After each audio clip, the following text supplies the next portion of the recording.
이제 여러분 내일 읽으면 이제 여러분들이 성경 일독을 하시죠? 여러분 축하드립니다. 성경도 잘 따라오셨으면 이제 내일 드디어 요한계시록 이제 여러분 22장을 읽으시면서 대망의 올 한해 이제 성경 일독을 마치게 됩니다. 요한계시록 여러분 어떠세요? 그 지난 주일에 여러분들께 그 요한계시록의 구조 제가 주일에 나눠드렸죠. 그래서 이거 보셨죠? 표 보여주세요. 그래서 이 여러분들이 이거 보시면서 좀 요한계시록 보시면 조금 정리가 되시면서 그렇게 좀 이해가 되시지 않을까 싶어요. 그래서 여러분들 꼭 기억하실 것은 요한계시록은 몇 개의 환상으로 되어 있다고요? 네 개의 환상, 그죠? 그래서 첫 번째 환상이 그러니까 일곱 교회에 주시는 그 내용, 예수님이 그래서 1장에서 예수님의 모습이 나왔죠. 그리고 2장, 3장에서 일곱 교회에 대한 말씀들이 나왔죠. 그게 첫 번째 환상이고, 두 번째 환상은 뭐예요? 그러니까 인심판, 그 다음에 나팔 심판, 그리고 대접 심판. 그래서 이 심판 시리즈. 그래서 이 하나님께서 이제 이 세상을 심판하시죠. 그 내용들이 세 가지가 7개씩 해서 세 가지 세트로 해서 심판이 진행이 되죠. 그다음에 세 번째 환상은 뭐예요? 세 번째 환상은 나팔, 그다음에 대접 심판 중에 7번째 심판이 결국 뭐에 대한 거예요? 이게 최후의 심판이죠. 그러니까 최종적인 심판이에요. 이때 결국 이 세상이 다 심판되고, 그리고 모든 악한 세력들이 다 심판받는 게 7번째 그다음에 나팔 대접 모두 공이 7번째의 그런 심판이 이루어지는데, 그 7번째 심판을 이렇게 쫙 펼쳐가지고 좀 자세하게 말해주는 그 마지막 그 환상, 그러니까 네 번째, 7번째 그 마지막 최후 심판에 대한 그 내용을 쫙 펼쳐서 자세하게 보여주는 게 몇 번째 환상? 세 번째 환상, 그죠? 그래서 그렇게 마지막 이제 심판이 이루어지면 이루어지는 게 뭐예요? 이 새 하늘과 새 땅, 완성된 하나님 나라. 그게 몇 번째 환상? 이 네 번째 환상이라 그 소리예요. 이해되시죠? 그래서 이거를 조금 입체적으로 이제 정리해 본 게 이제 그 다음 사진 한번 보여주실래요? 이렇게 되는 거죠. 그래서 서론이 있고 첫 번째 환상, 일곱 교회 보내는 편지 있고, 그 다음에 이제 중앙이 그 하늘 보좌로부터. 그래서 여러분 지난 주일에 4장, 5장 말씀드리면서 모든 심판은 어디로부터 나와요? 하늘의 보좌, 그죠? 보좌로부터 그 심판이 나온다. 그래서 첫 번째 일곱인 심판, 그다음에 일곱 나팔 심판, 그리고 일곱 대전 심판이 있는데, 그래서 요 세 가지의 관계를 여러분들이 잘 이해하는 게 중요하다. 그래서 이제 이런 질문이 나온 거죠. 요한계시록을 읽을 때 지금 어떤 권사님도 질문하셨지만, 이게 요한계시록이 시간 순서대로 기록이 된 거냐, 아니면 이 시간에 상관없이 기록이 된 거냐, 여러분이 그걸 조금 이해하실 필요가 있는데, 특별히 이제 여러분이 중간 부분에 인심판 나오고 나팔 심판 나오고 대접 심판 나올 때, 우리가 이게 인이 있고 나팔이 있고 대접이 있으니까 이게 시간 순서대로 이렇게 나온 것처럼 생각되는데, 지금 이 그림이 어떻게 되어 있죠? 그러니까 순서적으로 보면은 시간이 순서가 흘러가면서 인과 나팔과 대접이 이렇게 병렬적으로, 그죠? 한 시간 안에서 지금 세 개가 이렇게 있죠. 왜 이렇게 그려놨냐면, 그러니까 이게 그러니까 인과 나팔과 심판이 결국은, 그러니까 대접 심판이 이게 같은 심판인 거예요. 그게 세 번 반복해서 나타나는 거죠. 무슨 말인지 이해되세요? 그러니까 같은 심판을 세 번 반복한 거예요. 반복해서 요한이 보여주는 거예요. 근데 반복은 하지만 조금씩 다른 건 뭐냐면은요. 반복은 하지만 이것이 조금 더 점층적으로, 조금 더 뭔가 자세하게, 그리고 심판의 강도나 어떤 심판의 내용을 그러니까 점층적으로 표현해 놓고 있어요. 그래서 가령 예를 들어서 이제 인심판 같은 경우에는 그 심판의 영역을 한 4분의 1 정도 심판이 임하는 것처럼 이렇게 묘사를 합니다. 보여주죠. 그리고 나팔 심판은 전체에서 한 3분의 1 정도. 그리고 이 대접 심판은 전체에 임하는 심판으로 그렇게 설명을 하고 있다는 거죠. 그래서 여러분이 기억하실 거는 이거 기억하시면 돼요. 그러니까 심판이 시간 순서가 아니라 반복적으로 점층적으로 그 심판을 설명해 놓고 있다. 이게 무슨 말인지 되시죠? 그러면서 이거 꼭 기억하세요. 그래서 뒤에 나오는 이제 세 번째 환상이라고 할 수 있는 우리가 이제 17장부터 20장은 요한계시록의 어떤 흐름 속에서 보면 이제 대접 심판이 이제 마지막으로 나오잖아요. 그 대접 심판에서 일곱 번째 심판이 결국 최후의 심판이잖아요. 그죠? 그 최후의 심판, 일곱 번째 그러니까 대접 심판을 좀 더 확대해서, 그러니까 확장해서 자세하게 설명한 게 뭐다? 17장, 18장, 19장, 이제 20장까지 나오는 이 바벨론의 멸망. 다시 말하면 큰 음녀의 심판. 그 내용이라는 거예요. 그리고 나서 이제 거룩한 성 새 예루살렘이 나오는 거죠. 그래서 오늘 우리가 읽은 이 본문이요. 그러니까 19장이요.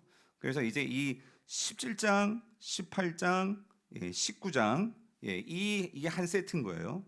이 한 세트 안에서 이게 앞에 바로 나오는 이 16장하고 연결해서 지어 보면은요. 16장 17절에서 21절이 그러니까 이 대접 심판, 일곱 번째 대접 심판의 내용이거든요. 근데 그 내용이 연결되면서 17장, 18장, 19장이 그러니까 최후의 심판, 그 심판의 내용을 말해주는데 그게 뭐냐면 오늘 우리가 이제 19장에서 봤지만 음녀의 심판을 하죠 하나님께서. 근데 그 음녀가 뭐냐면 결국 이 16장 제가 말씀드렸던 17절에서 21절에 나오는 거기 보시면 큰 성 바벨론에 대한 심판을 선포해요. 뭐요? 큰 성 바벨론. 그러니까 그 큰 성 바벨론이 곧 뭐였냐면 음녀였죠. 음녀에 대한 심판. 그래서 그 음녀를 보여주면서 이제 큰 성 바벨론의 심판을 확장해서 확대해서 보여주죠. 그러면서 19장은 18장하고 19장하고 여러분이 읽어보셨으니까 이걸 비교해서 보면은요 18장에서는요 그 큰 성 바벨론이 심판한 거에 대해서 그 큰 성 바벨론의 모든 것을 다 걸었던, 그러니까 큰 성 바벨론이 삶의 목적이었고 큰 성 바벨론을 따랐던 자들이 그 큰 성 바벨론이 멸망하는 걸 보면서 너무 기가 찬 거죠. 너무 놀란 거죠. 그래서 노래를 부르는데 어떤 노래를 부르면은 비애를, 그러니까 비가 슬픈 노래를 부릅니다. 애가를 부르는 거죠. 그런데 19장에 들어오면 그 큰 성 바벨론이 망하는 것을 이야기하면서 거기에서는 새로운 노래가 들리는데 누가 들리냐면 하나님의 백성들이 어떤 노래를 부를까요? 기쁨의 노래를 부르는 거예요. 특별히 어떤 노래를 부르냐면 할렐루야의 노래를 부르죠. 할렐루야. 그게 이제 오늘 우리가 지금 볼 이 19장의 내용이에요. 그래서 여러분 19장에 보면 오늘 우리가 읽은 1절부터 10절에 보면은요. 여기 네 가지 할렐루야 찬양이 나와요. 이 할렐루야 찬양. 근데 여러분 재미있는 사실은요. 제가 지난번 새벽에도 말씀드렸지만 참 이게 참 재밌어요. 구약에는 할렐루야라는 단어가 많이 나오거든요. 특별히 어디서 많이 나와요? 시편에서 많이 나오죠. 할렐루야. 여러분 할렐루야 잘 아시잖아요. 기쁜 일, 좋은 일, 할렐루야. 무슨 뜻이에요? 여호와를 찬양하라. 하나님을 찬양하라. 그 소리잖아요. 야가 야훼 여호와니까 여호와를 찬양하라. 그 말인데 신약에서는요. 할렐루야가 나오는 데는 딱 여기만 나와요. 어디 나올까요? 19장에서만 나온다는 소리예요. 19장에서만. 그래서 오늘 19장이 참 어떤 면에서 성도들에게는요 진짜 기쁨이 막 터져 나오는 그러한 내용이 19장이란 말이에요. 할렐루야가 터져 나오는. 그래서 왜 그러느냐? 그러니까 절대로 무너지지 않을 것 같았던 그 큰 성 바벨론이 어떻게 되었어요? 무너지는 거예요. 우리가 눈을 볼 때에는요 정말 돈 많고 힘 있고 정말 저런 사람들, 세상에 떵떵거리는 사람들 지금은요 가장 강력해 보이죠. 근데 그 바벨론이 망한다 그 소리예요. 망했다 그 소리예요. 그것이 오늘 성도들에게는 어떤 의미일까? 그래서 오늘 이 요한계시록을 통해서 성도들은 앞서 되어질 일이 요한계시록이었잖아요. 그 예언의 그 말씀이었잖아요. 그걸 보고 성도들은 그러니까 이 세상을 새로운 관점으로 보게 되는 거죠. 오늘 저와 여러분들도 오늘 이 말씀을 통해서 우리가 살아가는 이 세상 큰 성 바벨론을 여러분이 새롭게 보게 되는 은혜가 있게 되기를 축원합니다. 그래서 1절을 다시 한번 볼게요. 1절 같이 한번 읽어볼게요. 1절 2절 연결해서 시작. 이 일 후에 내가 들으니 하늘에 허다한 무리의 큰 음성 같은 것이 있어 이르되 할렐루야 구원과 영광과 능력이 우리 하나님께 이도다.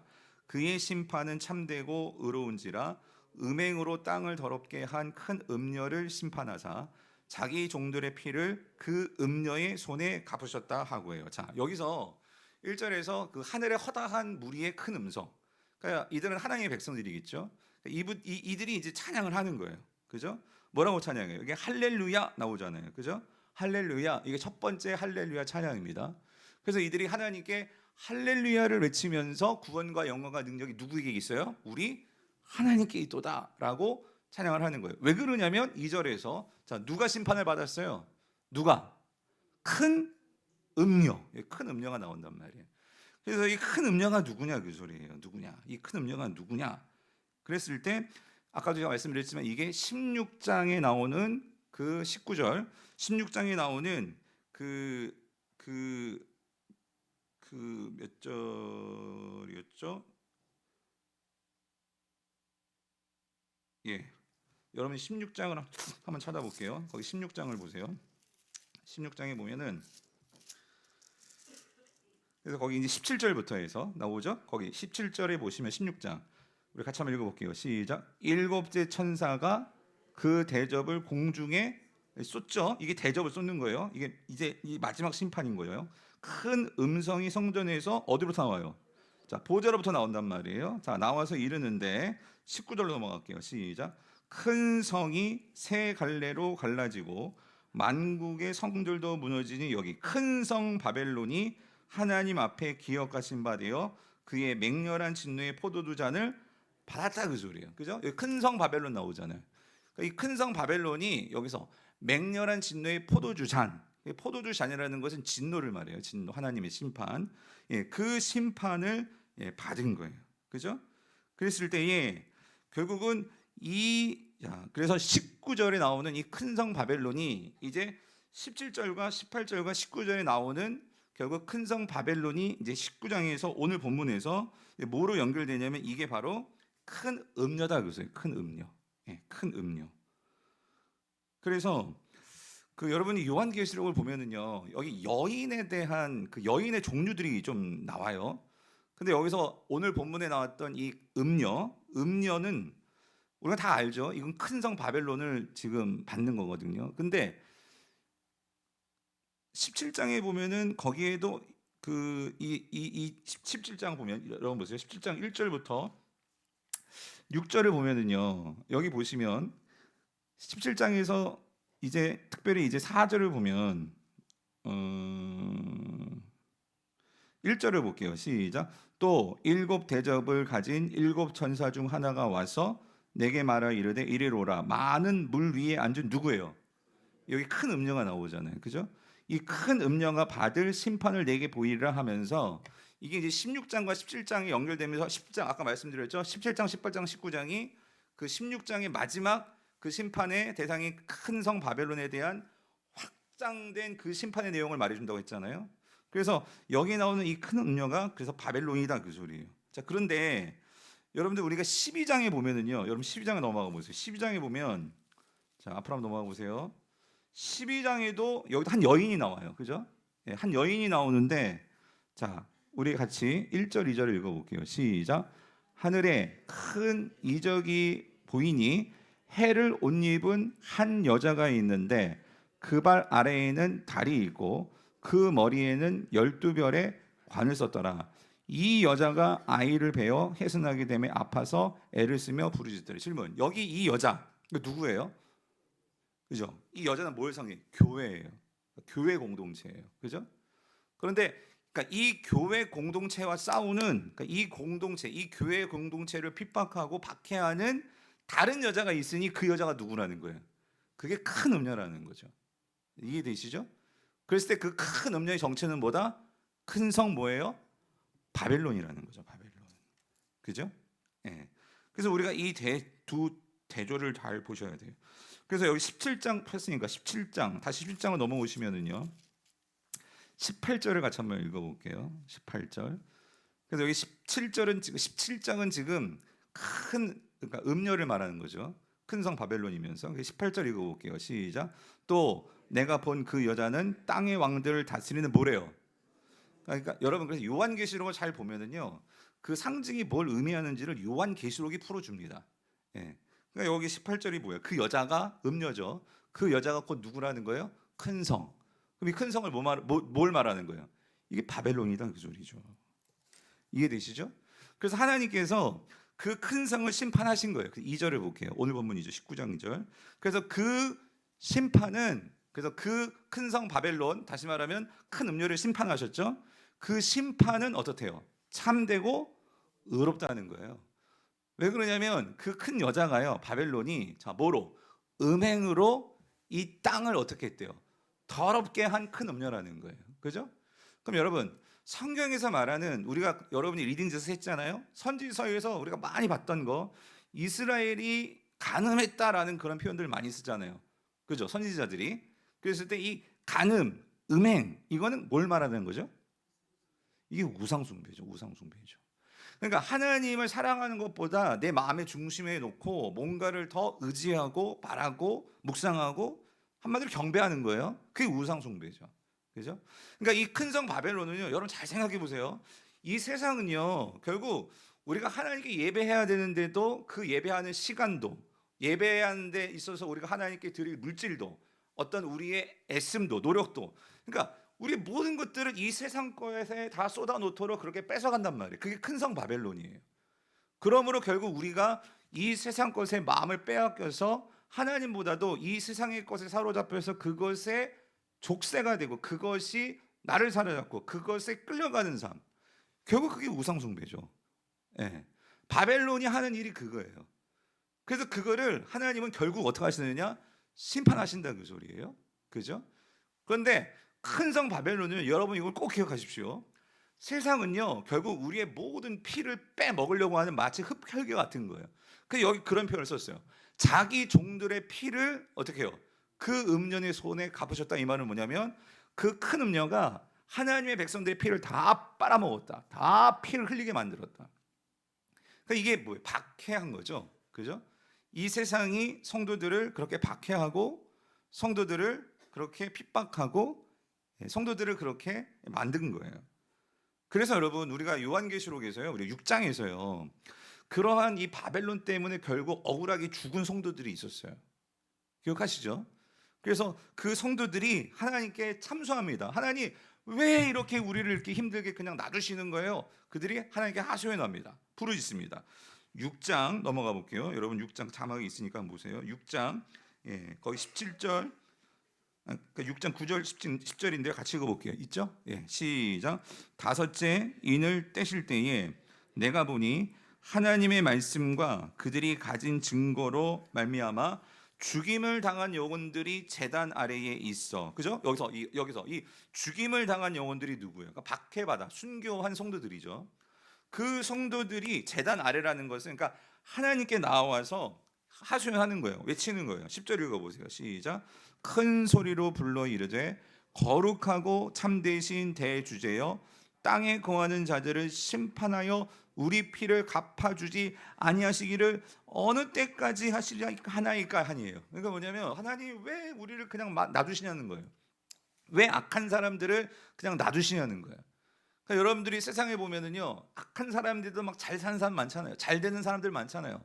뭐 억울하잖아요. 나는 정말 착하게 사는데 왜 난 이렇게 손해만 봐야 되고 핍박을 당하게 되고, 왜 그러냐 말이에요. 하나님 왜 그러시냐는 거죠. 성도님들, 우리가 살다 보면은요, 하나님께서요, 우리가 기도를 해도 응답이 안 될 때가 있어요. 기도 응답이 안 되고 우리가 억울함을 당하고 그럴 때가 있어요. 있죠? 그런데 여러분, 하나님께서 우리의 기도를 안 들으시나요? 여러분, 하나님은요, 우리의 모든 기도와 성도들의 간구를 다 듣고 계십니다. 그리고 하나님은요, 그거를 반드시 힘파시는 때가 있다 없다? 있다는 거예요. 반드시 있다는 거예요. 왜 그러냐면 하나님은 어떻대요? 참되고 의로우시다는 거예요. 믿으십니까? 그래서 요한계시록은요, 지금 그걸 보여주는 거예요. 이 기도를 하나님은 다 들으셨고요, 알고 계셨어요. 그래서 하나님의 때가 됐을 때, 그게 언제예요? 최후의 심판이죠. 그 최후의 심판 때 어떻게 하시는 거예요? 그래서 오늘 2절에서 아까 말씀하시잖아요. 그의 심판은 어때요? 참되고 의로운지라. 그죠? 그래서 큰 음료를 뭐 한다고요? 심판하셔서 종들의 피를 그 음료의 손에 뭐 해주신다고요? 갚으신다, 그 소리예요. 갚으신다. 네.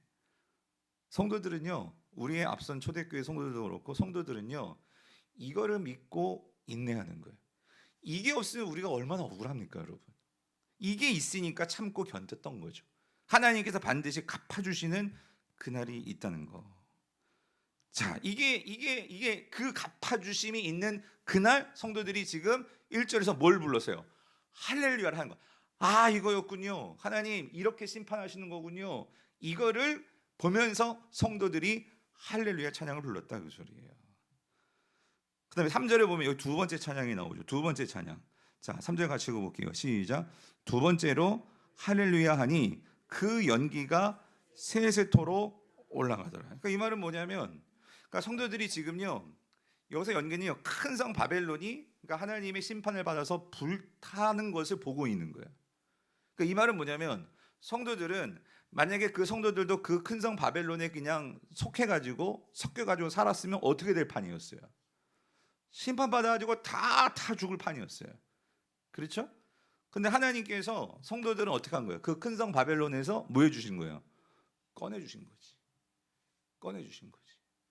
그러니까 그 큰 성 바벨론을 볼 때 어떻게 해요? 어때요? 와, 하나님께 나를 구해주셨구나. 나를 살려주셨구나. 여러분 뭐 그런 영화들 그런 거 좀 보셨는지 모르겠어요. 이렇게 재난 영화 같은 거 보면은요, 막 어떤 막 섬에 막 그냥 막 쓰나미가 막 덮치는 거예요. 그럴 때 막 서로 막 그 섬을 막 막으려고 하는데, 그래가지고 배는 하나밖에 없어. 그래가지고 막 서로 그 배 타겠다고 막 그러면서 서로 죽이고 막 그런 거 있잖아요. 재난 영화. 그런데 누군가 헬기가 나타나가지고 그 주인공들을 꺼내가지고 이렇게 건져줄 때, 그래가지고 헬기 타고 막 가는데 결국 막 쓰나미가 덮쳐가지고 그 섬이 막 확 물로 그냥, 그런 거 있잖아요. 그러니까 오늘 성도들이 그 마지막 날 우리가 어떤 모습을 보게 되냐면, 그러니까 우리를 그렇게 힘들게 했고 어렵게 했던 그 큰 성 바벨론이, 그리고 어떤 때는 그게 한때는 내가 정신을 내가 놓았을 때에는 나도 그거에 뭔가 이렇게 함께 거기서 정말 안락하게 거기에 취해서 살고 싶은 그런 생각이 솔직히 들을 때도 있었던 것 같아요. 근데 이 마지막 두 번째 할렐루야를 부를 때는 뭐냐면은요, 하나님께서 나를 사랑하셔서 나를 거기서부터 헤어나오게 해주셔서 그 성이 불타는 것을 바라볼 때 우리는 어떤 생각이 들겠어요, 여러분? 얼마나 안도의 한숨과 얼마나 하나님께 감사하겠냐 그 소리죠. 그게 두 번째 할렐루야더라 그 소리예요. 그리고 나서 세 번째 할렐루야가 나오는데, 여러분 4절입니다. 4절 같이 읽어볼게요. 시작. 24장로와 내 생물이 엎드려 보좌에 앉으신 하나님께 경배하여 이르되 아멘 할렐루야 하니에요. 여기서 앞에서는요 그냥 어떤 하나님의 찬양 소리가 나오는데, 그 찬양 소리가 누구가 찬양한 건지 정확히 알지는 못했어요. 근데 여기 4절에서 그 찬양의 주체가 나오는데 그게 24장로가 누구였다는 거예요? 내 생물. 그래서 여러분 24장로는 뭘 상징하는 거죠? 24장로는 구약과 신약의 모든 하나의 백성들이죠. 그죠? 요한복음에서 14만 4천이고 허다한 물이고, 그렇죠? 셀 수 없는 물이고, 하나님의 백성들이, 그리고 내 생물은 천상의 존재들이라고 생각하시면 돼요. 가장 뛰어난 그들이 결국 누구에게 찬양합니까? 누구에게? 보호자에 앉으신 하나님께요. 그러니까 여러분 이게 너무나 당연한 것 같지만 여러분 우리 찬양에는요 분명한 초점이 있어야 돼요. 여러분, 그러니까 누구에게 찬양하는? 보호자에 앉으신이에요. 그죠? 하나님을 향해서 온전히 찬양하는 거예요. 그렇죠? 우리 지금 자녀들이 가버렸지만 꼭 말해주세요, 선생님들. 연주가요, 그러니까 이 세상 음악 하는 게 아니라 우리 연주는요, 그게 수준이 뭐 좋든 나쁘든 중요한 건 이거예요. 내가 할 수 있는 최선으로 지금 누구에게 찬양을 올려드리는 거예요? 하나님께. 하나님께 초점이 분명해야 되는 거죠. 그 하나님께 경배하는 거예요, 여러분. 그 하나님께 찬양을 하는 거예요. 찬양을 하는데 여러분 중요한 게 있어요. 5절을 보세요. 5절 같이 읽어볼게요. 시작. 보좌에서 음성이 나서 이르시되 하나님의 종들 곧 그를 경외하는 너희들아, 작은 자나 큰 자나 다 우리 하나님께 찬송하더라 하더라요. 여기서 여러분 이게 조금 어려운 게 뭐냐면은 이 보좌에서 음성이 났잖아요. 근데 이 보좌가 누구 보좌냐가 좀 어려워요. 예. 이 누구 보좌일까요? 근데 이게 하나님이라고 하면, 그럼 하나님의 종들아, 그를 경외하는 너희들아, 작은 자나 큰 자나 다 우리 하나님께 찬송하라? 말이 이상하잖아요. 하나님이 그렇게 말한다면 다 우리 하나님께 찬송하라? 이상하잖아요. 근데 이 보좌가 누구냐? 여러 해석이 있는데 요한계시록에서는요, 하나님도 보좌에 앉아 계시지만 또 누가 보좌에 앉아 계시죠? 어린 양 예수 그리스도도. 저도 그렇게 해석을 해요. 어린 양 예수. 그러니까 여기서 이 보좌는 아마도 예수 그리스도께서 지금 핏값으로 사신 당신의 백성들에게 말을 하는 거예요. 뭐라고 말하냐면, 자, 너희들아, 작은 자나, 우리가 아까 우리 유소년부 친구들이나 누구나 하여튼 큰 자나 작은 자나 다 누구께 하나님께 뭐예요? 찬송하라 하더라요. 예. 아멘이십니까? 왜 아멘을 해야 되냐면 이건 명령입니다. 하나님을 찬양하는 거는요, 해도 되고 안 해도 되고 그게 아니고요. 성도에 있어 찬양은요, 이거는 명령입니다. 예수님이 명령하신 거예요. 그러니까 다시 말하면 여러분 이거예요. 찬양은요, 그러니까 우리가 선택적인 것이 아니고요. 그러니까 우리가 예배 가운데 왜 찬양이 있죠? 이건 예수님의 명령이기 때문인 거예요. 예수님이요, 그러니까 우리의 감정에 따라서 찬양하라는 게 아니에요. 우리가 감정이 좋든 싫든 우리는 의지적으로 예배 시간에 나와서 누구를 찬양해야 돼요? 하나님을 찬양해야 돼요. 그럴 때 성도들은요, 찬양할 때에, 하나님을 찬양할 때에 결국 떠나가는 세력들이 있어요. 그게 뭐예요? 악한 마귀 사단의 세력들이다, 그 소리예요. 믿으십니까? 내가 감정이 우울하다고 찬양을 놔버리잖아요. 그럼 우리는 더 우울한 감정에 사로잡혀요. 내가 힘들고 어려울지라도 주님이 명령하셨거든요, 하나님을 찬양하라고. 그러므로 우리가 하나님을 힘써 찬양할 때, 그래서 여러분 다윗이 축복받은 것은요, 많은 여러 가지가 이유가 있겠지만 다윗에게서 우리가 한 가지 배울 점은 뭐냐면, 다윗은요 뭐하는 왕이었고 뭐하는 목동이었고 뭐하는 사람이었냐면요, 누구보다도 이거에 힘을 냈던 자예요. 뭐에? 찬양해.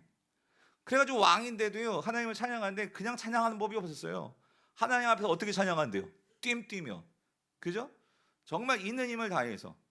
그래서 다윗의 시편 보면 이런 표현이 있죠. 내 영혼아, 내 속에 있는 것들아, 다 하나님을 어떻게 하래요? 찬양하라. 여러분, 내 속에 있는 것들아 다 찬양하라는 말이 무슨 말인지 이해하세요? 다윗은요, 찬양을 할 때요, 자기에게 이렇게 선포하는 거예요. 내 심장아, 내 창자야, 내 허파야, 너 하나님을 찬양해야 돼. 그러니까 내 오장육부를 다 신경 써가지고 이게 정말 하나님을 찬양하는 그런 심정으로 찬양하더라, 그 소리예요. 여러분, 그렇게 찬양해 보셨습니까? 그러니까 있는 힘을 다해 찬양하는 거예요. 그 찬양을 할 때 다윗은 그의 인생이 바뀌었다, 그 소리예요. 그래서 여러분, 시편 57편 같은 찬양도 그러니까 절반 가운데 있을 때, 그러니까 동굴 속에서도 정말 원수가 막 자기를 죽이러 오는 그러한 사울의 그런 군대의 쫓김 속에서도, 그 동굴 속에서도 하나님을 찬양하는데 어떻게 동굴이 쩌렁쩌렁 울리도록, 그 아무것도 안 보이는 그 어둠에 가득한 그 동굴 속에서도 하나님께 집중해서, 그 보좌에 앉으신 하나님께 집중해서 하니까 내가 만민 중에서 찬양한다. 그러니까 찬양을 통해서 눈이 열리더라는 거예요. 영안의 눈이 열리니까 그 동굴에 무슨 만 명이 어디 있어요. 근데 내가 만민 중에서 여호와를 찬양하니까 그 찬양이 하나님의 영광은 높고 위대하시고 크시고. 그러니까 여러분, 찬양이 뜨거운 교회가요, 결국 그 교회는 살아납니다.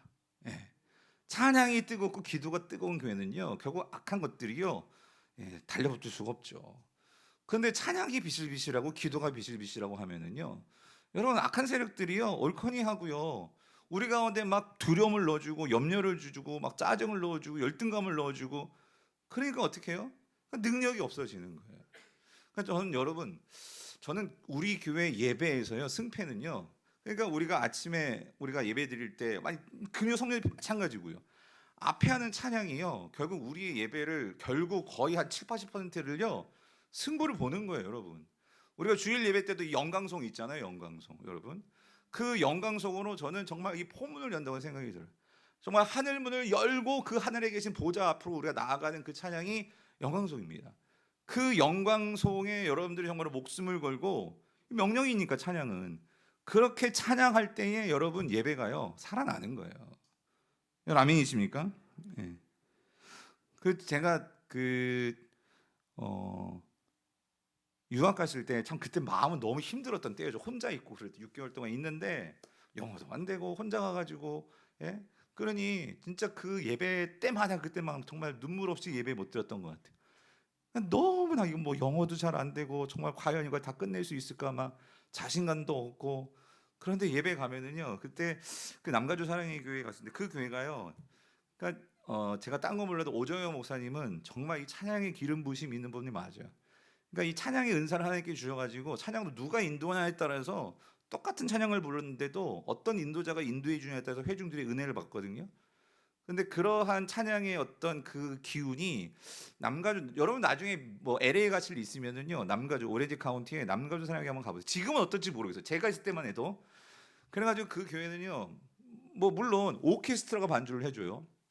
오케스트라가 반주를 하는데, 오케스트라가 반주를 하고 막 팀파들도 막 두들기고 하니까 와, 예배 한번 드리면은요 막 심장이 막 뛰어. 예, 뛰는데, 그런데 뭐 그것이 이 곡을 떠나세요. 근데 중요한 건 뭐냐면은요, 그 성도들이 영광송을 부르는데, 그러니까 그 영광송이 정말 이 마음을요 열고 하나님께 나아감에 있어서 그 영광송이 너무나 은혜가 되더라고요. 그래가지고 그 영광송의 어떤 그 뭐랄까요, 그 영향들이, 그러니까 지금 우리 교회에서뿐만 아니라 분당 우리교도 그렇고, 사실 그 저는 그렇게 봐요. 영광송을 그렇게 많이 보급하신 목사님이 오정현 목사님이기도 하고요.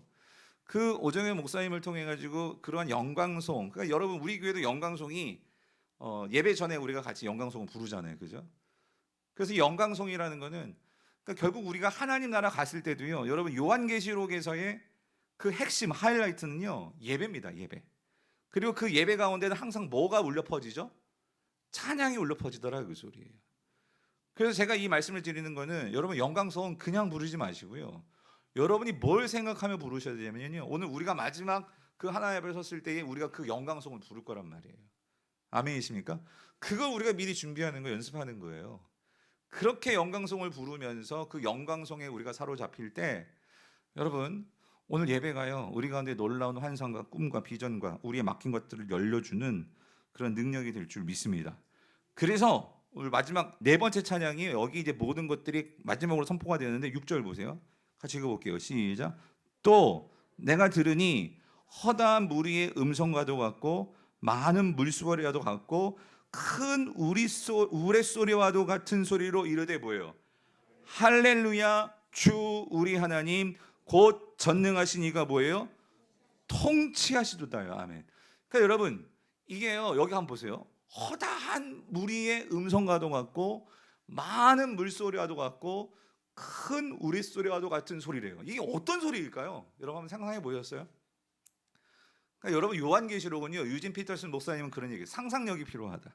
우리로 하여금 상상력으로 이끌어주는 책이 요한계시록이다. 그러니까 여러분 이런 이게 문자적이지만, 그러니까 뭔가 여러분 지금 우리가 이렇게 앰프도 있지만은요, 진짜 막 몇 천만짜리 막 엄청나게 비싼 그런 스피커를 쩌렁쩌렁 막 이렇게 소리가 나갈 때는요 심장이 뛰어요. 두근두근두근거리고. 예? 그러니까 이게 엄청난 소리가 우리를 완전히 사로잡는 그러한 지금 소리가 퍼지고 있는 거예요, 하나님 보좌 앞에서. 근데 뭐라고 퍼지냐면, 뭐라고 울리고 있냐면 뭐라고요? 할렐루야, 주 우리 하나님 곧 전능하신 이가 뭐예요? 통치하시도다. 그러니까 생각해 보세요. 이 소리와 이 장면을 요한이 봤을 때에, 그리고 이러한 장면을 보고 사도 요한이 다시 그가 목회하는 에베소 교회에 오고 다시 그들이 초대교회 성도들과 함께 이런 자기가 봤던 하나님의 말씀을 나눌 때에, 성도들도 그 요한의 벅찬 감정과 그 설교자의 설교를 들을 때, 메시지를 들을 때, 그들도 아마 영안의 어떤 귀가 열렸을 때 이 소리를 들었다면, 이들은요 다시는 누가 두렵지 않았을까요? 이 세상에 통치하는 그 로마 황제가 두려웠을까요? 이 세상의 모든 진정한 전능하시니 모든 것을 통치하시는 이는 누구세요? 하나님이시라는 거지. 여기에 압도되었을 때 여러분, 그러니까 이런 성도들이, 초대교회 성도들, 히브리서도 나왔지만 이런 자들은 세상이 감당하지 못하더라, 그죠? 그러니까 이런 성도들이 그런 하나님의 전능하심에 사로잡혀 가지고 세상에 나아가니, 그러니까 지난 주일에 봤잖아요. 초대교회가 그런 밖에 속에서도 이게 그 불씨가 사그라드는 것이 아니라 어떻게 되었어요? 더 확장돼 나가더라, 그 소리죠. 아멘이십니까? 사랑하는 성도님들, 우리가요 이런 찬양 소리를 영적으로 들을 수 있는 교회 될 수 있기를 간절히 바랍니다. 그래서 저는요 영광송 할 때마다, 제가 요즘은 사회는 이제 우리 부목사님들이 인도하시지만 특별히 여기 불빛을 이렇게 다 보시면 제가 눈을 감고 영광송을 많이 부르거든요. 왜 그러냐면 그때를 상상해요. 하나님 앞에서 정말 거대한 무리가요, 정말 하나님 앞에 그 영광과 찬송과 존귀와 그 찬양을 드리는 그 장면 말이에요. 그 속에 내가 있다. 이게 얼마나 엄청난 영광이고 얼마나 큰 감격이 되겠냔 말이죠. 그러니까 그런 감정, 그런 감격으로 여러분 한 사람 한 사람이 만약에 주일날 영광송 우리 같이 불러준다, 그 예배가 얼마나 파워풀하겠냐고요. 아멘이십니까? 그런 찬양, 그런 찬양, 그런 찬양. 그래서 여러분, 이러한 기쁨, 이러한 벅찬 감정에 더불어서 자, 이러한 분위기가 이제 뭐로 연결되냐면요, 이게요 정말 기쁨의 잔치로 연결이 됩니다. 오늘 본문에 보면 그 7절에 보면 어린 양의 혼인 잔치 얘기가 나와요. 그 7절 같이 읽어볼게요. 시작. 우리가 즐거워하고 크게 기뻐하며 그에게 영광을 돌리세. 어린 양의 혼인 기약이 이르렀고 그의 아내가 자신을 준비하였으므로요. 근데 여러분 참 여기서 우리가 은혜가 되는 게 뭐냐면요, 그런 하나님의 영광스러움과 하나님의 통치가 지금 울려 퍼지는데, 그러한 영광스러움 속에서 아주 기쁨과 환희 속에 그러한 장면을 요한은요 뭐로 지금 비유하고 있냐면 그걸 어린 양의 뭐다? 혼인잔치다라고 표현을 하고 있는 거예요. 그래서 여기서 참 재미있는 게요, 왜 하나님의 이 마지막에 이 영광스럽고 그 압도되는 그러한 감격과 그러한 순간을 왜 어린 양의 혼인잔치로 이거를 말하는 것일까? 왜 그러는 것일까요? 그래서 여러분, 여기서 어린 양의 혼인잔치라고 했을 때 우리 잘 아시죠? 여기서 신랑은 누구예요? 어린 양, 예수 그리스도시죠? 그럼 신부는 누구예요? 오늘 교회란 말이에요, 교회. 그죠? 오늘 저와 여러분들 이 교회인데, 여러분 혼인잔치에서요, 고대나 지금이나, 그러니까 여러분 결혼식장에서도 마찬가지예요. 결혼식에서 우리가 흔히 그런 말 하죠. 여러분 결혼식의 꽃은 누굽니까? 신랑인가요? 신부입니다. 신부예요. 고대나 지금이나, 지금은 그렇지 않지만 옛날 우리나라도 그렇고요. 그러니까 신부의 얼굴은 처음 안 보여줘요. 그죠? 딱 그 식장에 들어왔을 때, 그죠? 딱 신랑 앞에 섰을 때 이거 면사포를 거두든지 아무튼 그때 얼굴을 보여주죠. 그렇죠? 우리나라는 뭐 이렇게 가리고 들어가잖아요. 예? 그러다 이거 내리면 이제 얼굴이 보이는 거 아니에요? 그러니까 이게 참 놀라운 게 뭐냐면요, 여러분 왜 어린 양의 혼인 잔치라고 말할까? 그러니까 이거예요.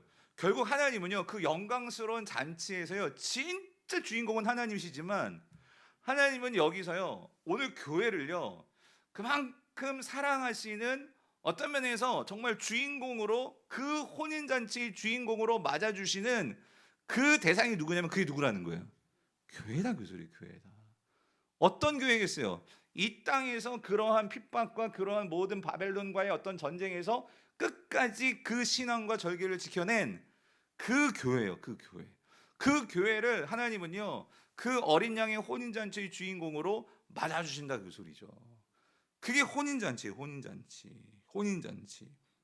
그런데 그런 혼인잔치인데 저는 또 한 가지, 왜 어린 양의 혼인잔치냐, 그 소리. 어린 양을 강조하죠. 그래서 여러분 왜 어린 양의 모습, 그러니까 왜 신랑의 모습을 어린 양으로 보이는 걸까요? 어린 양으로 보여주는 걸까요? 여기는 아주 중요한 상징적인 의미가 있어요. 요한계시록 전체에서 그렇고. 사실 그렇잖아요, 여러분. 우리가 5장에서도요 5장을 보시면 그게 예수님에 대한 어떤 내용인데, 보좌에 앉으신, 근데 분명히 거기에 예수님은 유다의 사자라는 표현이 나와요. 예수님은 유다의 사자다. 예.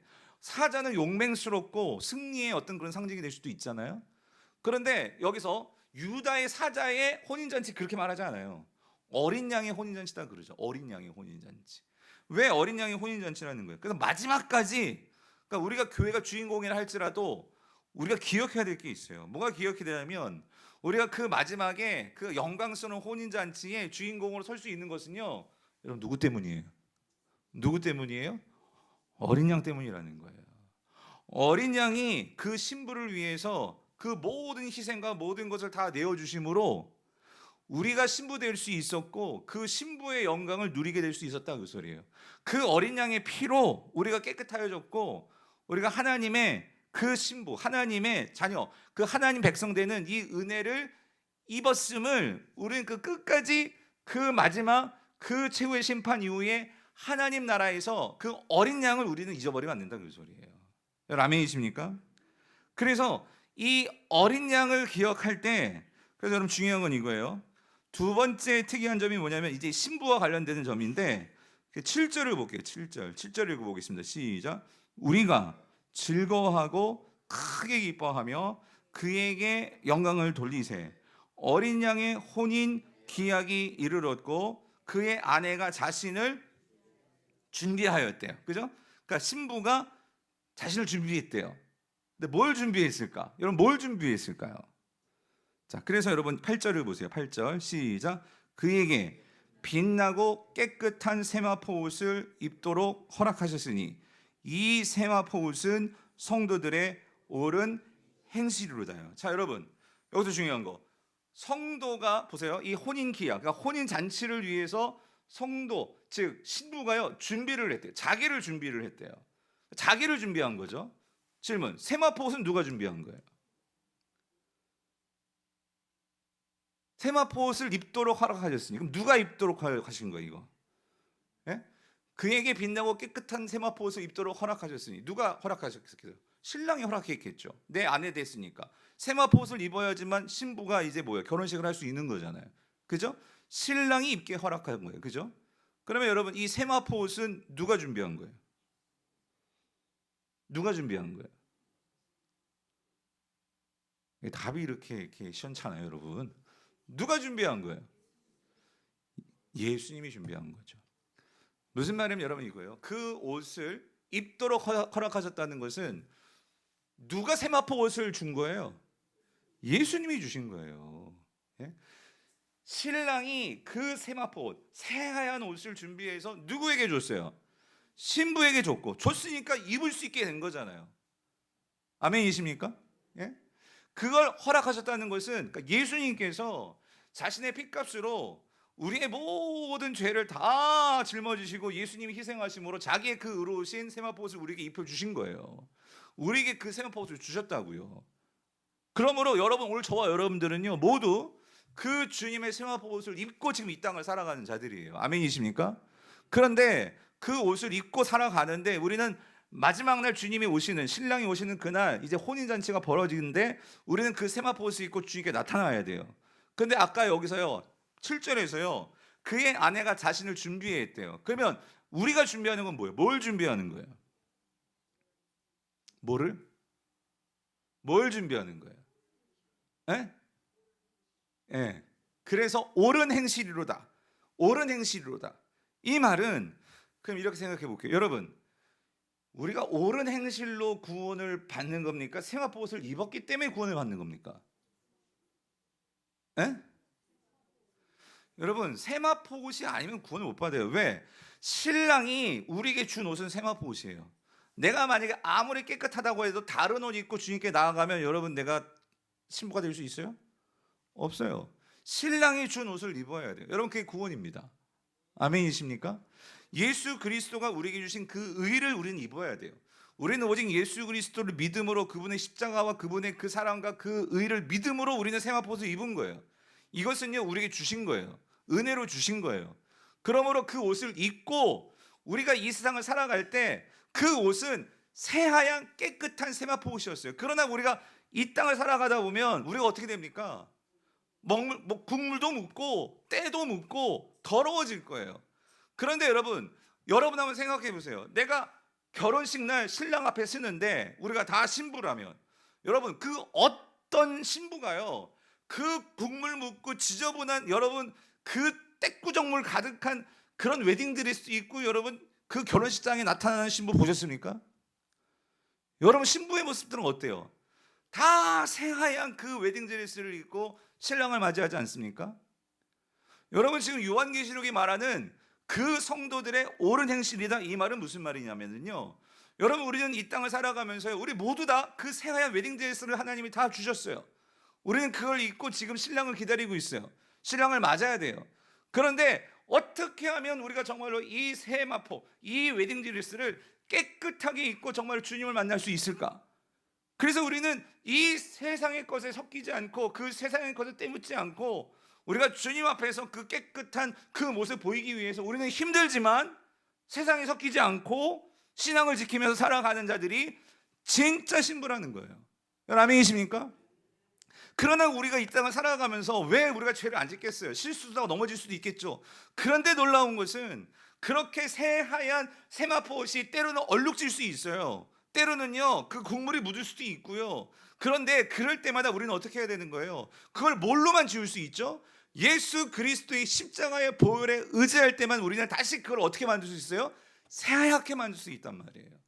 그러면 우리가 그 예수 그리스도를 의지함으로 날마다 그 십자가의 보혈로 우리를 정결케 하고 깨끗게 하고, 그렇게 주님 십자가라 보면서 주님을 따라갈 때, 우리는 주님 오시는 날 우리의 세마포, 우리의 웨딩스러운 어떤 상태일까요? 빛나고 깨끗한 세마포 옷을 입고 주님 앞에 서게 된다, 그 소리입니다.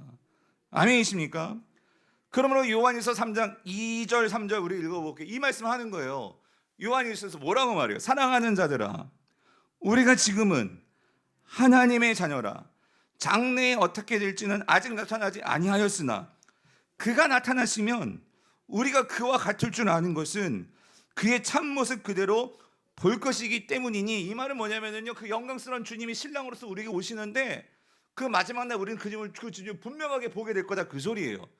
정말 이거를 정말로 믿고 이거를 바라는 자들은 그래서 이 땅에서 어떻게 살아가느냐? 3절이에요.